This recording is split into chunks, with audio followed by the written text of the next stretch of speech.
isolation. We can struggle with just insecurity and emptiness. And in fact, it's proven in the Christmas season that it's one of the major crisis times of the year for depression and suicide, because loneliness and rejection and pain and all these things in the hearts of men and women everywhere, there is a longing for and a hoping for and an anticipating comfort. I tell you, probably all of you here today would rather receive comfort and consoling than any latest gadget, than any diamond ring, than any latest catwalk design. They were waiting for a person that was going to come and was going to bring this incredible comfort. So here we are. He was told, go into the temple, which he did, and just at the right time, on just the right day, here comes Mary and Joseph, fresh on the table with their little baby Jesus. And Simeon, he looked on and he knew then that God's promise, had been fulfilled. Here was, we know that he's known as Emmanuel, which means God with us, come on the scene to make things right. Now we'll just look briefly at Anna. I'm going to read from the same place, Luke 2, and I'm going to read 36 to 38. It says, now there was one, Anna, a prophetess, the daughter of Phanuel of the tribe of Asher. She was of a great age, had lived with her husband 7 years from her virginity. And this woman was a widow of about 84 years who did not depart from the temple. But she served God with fasting and prayer night and day. And coming in that instant, she gave thanks to God and spoke to all those who looked for, who waited, eagerly looking and anticipating, longing for the redemption or the forgiveness for the people of Israel. Now here was this lady. Simeon was waiting for Jesus to come on the scene, to be born, to bring comfort and consoling. But Anna, she wasn't looking for that. Her husband had died. She was old. She had dedicated her life to live in the temple. It says that she worshipped there day and night, and she was an incredibly committed person. But what she was waiting was for him to come and bring forgiveness and to set these people who were in captivity free. You see, she was longing, the Bible says, for the redemption or the forgiveness for the people of Israel. And this word, the word that's used here, it relates to the Israel's captivity, and she knew that when the Messiah was born, he was going to be the answer that was going to change things. So when Anna, she sees Jesus, and again she gave thanks to God, and it says she went and she told everybody, she told them all that were waiting for the same redemption or the same forgiveness. Here at last was the birth of the Saviour. So here at last was the one who would be able to come and bring the very thing that they were needing, the very thing they were waiting for, longing for, and expecting. You see, we're maybe not waiting and longing for, maybe we've got some PS3, or maybe we've got some other kind of gadgets. Welcome, guys. And maybe we've got some other kind of stuff that we're desiring and looking for this Christmas, but maybe it's comfort. Maybe it's to be free in our thinking. Maybe it's forgiveness that you're longing for. What is it that you are really, really longing for this Christmas? Because your gadgets come and go, don't they? They break down. We can only wear so many new necklaces. We can only have so many new fashions. We say that we want this and we say that we want that. But really, in the depths of your heart today, are you really actually longing for something more? Maybe today you're sitting here and maybe inside you're hurting. Maybe inside you're lonely. Maybe you're just afraid. Maybe you're disappointed. Maybe on the inside you think, man, this has been one nightmare of a year and I just feel totally maxed out. Would you rather under the Christmas tree on Christmas morning you could receive consoling and comfort than anything else? What is it that you really, really want? Are you like the people of Israel? Are you longing for comfort? Are you longing for forgiveness? Because all that we need for and look for and long for, really long for, can be found in the Christmas story, and the one of the Christmas story, whose name is Jesus. He came to comfort us. He came to console us. Whatever we go through, whatever we're facing. Some of us in this room today, some of us had a hard year, a difficult, challenging year. What we're looking for, really looking for, can only be found in Him. Maybe you can identify with Anna.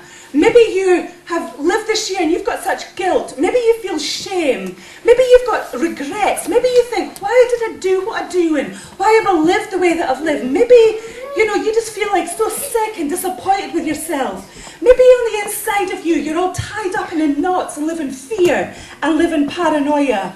He came to bring forgiveness and captivity to the people of Israel. You see, it isn't found in the latest gadgets. It isn't found in any expensive designer range. It isn't in sparkly diamonds or anything else, but it really is found in the birth of Jesus, the Son of God, who is the reason that we're here today. You see, Christmas is an amazing time. It's a marvelous, moving message. But what happens is we hear the Christmas story over and over, and we'll almost become desensitized to really what it's all about. You know, I'm telling you today that all that you really need, whatever is or isn't under your tree, can be found in the person of Jesus. Because if we receive the Son, we really do receive it all. Now, I'm just going to read to you a story. I love this story. It says, many years ago, there was a very wealthy man who shared a passion for art collecting with his son. They had priceless works by Picasso and Van Gogh adorning the walls of their family estate. As winter approached, war engulfed the nation, and the young men left to serve his country. After only a few short weeks, his father received a telegram, and his son had died. Distraught and lonely, the old man faced the upcoming Christmas holidays with anguish and sadness. The joy of the season had vanished with the death of his son. On Christmas morning, a knock on the door awakened the depressed old man. As he walked to the door, the masterpiece of art on the walls only reminded him that his son was not coming home.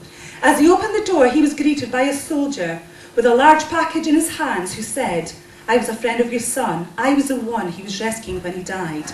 May I come in for a few moments? I have something to show you. The soldier mentioned that he was an artist, and then he gave the old man the package. The paper gave way to reveal a portrait of the man's son. Though the world would never consider it the work of a genius, the painting featured the young man's face in striking detail. Overcome with emotion, the man hung the portrait over his fireplace, pushing aside millions of dollars worth of art. His task was completed. The old man sat in his chair and spent Christmas gazing at the gift he had been given.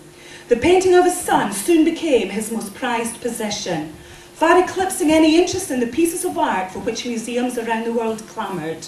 The following spring, the old man died. The art world waited with anticipation for the upcoming auction. According to the will of the old man, all the artworks would be auctioned on Christmas Day, the day he had received the greatest gift. The day soon arrived, and art collectors from all around the world gathered to bid on some of the world's most spectacular paintings. Dreams would be fulfilled that day. The auction began with a painting that was not on anyone's museum list. It was a painting of the man's son. The auctioneer asked for an opening bid, but the room was silent. Who will open the bidding with $100? No one spoke. Finally, someone said, who cares about that painting? It's just a picture of his son. Let's move on to the good stuff. The auctioneer responded, no, we have to sell this one first. Now, who will take the son? Finally, a neighbour, a little old man, offered $10. That's all I have. But I knew the boy. I'd really like to have it. The auctioneer said, going once, going twice, gone. And the gavel fell. Cheers filled the room, and some exclaimed, now we can bid on the real treasures. The auctioneer looked at the room filled with people and announced that the auction was over. Everyone was stunned. Someone spoke up and said, what do you mean it's over? We didn't come here for a painting of someone's son. There are millions of dollars worth of art here. What's going on? The auctioneer replied, it's very simple. According to the will of the Father, whoever takes the Son gets it all.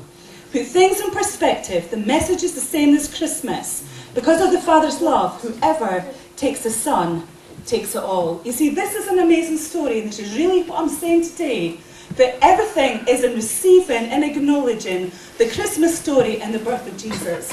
You see, as we receive that incredible gift, we can then take that gift as we receive it and then go and hand it out to others. You see, we live in a society today, and you don't have to look very far. There are so many needs, there are so many hurting, desperate people, there are so many people that think their answer lies in a fashion or a jewellery item or a gadget. But actually, it really, what they're longing for is to find real comfort and real forgiveness. You don't have to look far. Maybe you only have to look at a neighbour. Maybe you only have to look at a family member. Perhaps even within your own self. Today, there's so much going on that you need to receive that gift.